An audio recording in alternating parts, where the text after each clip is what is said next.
यस्तो रहेछ नेपाली ब्रोको चाल चाहिँ कि श्रीमती सँगसँगै आफ्नो जेठो छोरालाई पनि मार्ने उसको सोच रहेछ। हेर्नुहोस् त यो भिडियो पुरा हेर्नु होला। छोरा समेत रहेको खुलासा।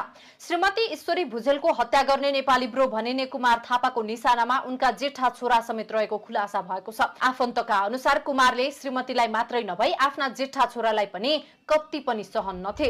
पटक पटक कुटपिट तथा हातपात गर्ने गर्थे। शुक्रबार राति घटना हुँदा जेठा छोरा संयोगवश आमाको साथमा नभएका कारण मात्रै उनको ज्यान जोगिएको आफन्तहरूको भनाइ छ।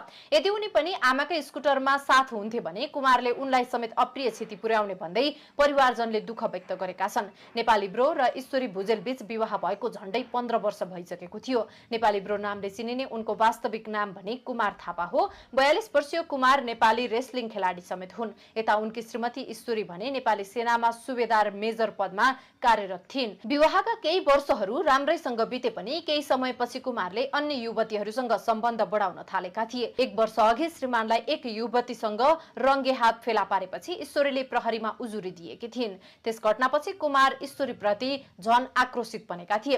प्रहरी हिरासतमा बसेर छुटे पनि पछि कुमारको व्यवहारमा परिवर्तन आएन। उनी पुनः अन्य युवतीहरूसँग सम्बन्ध राख्न थालेपछि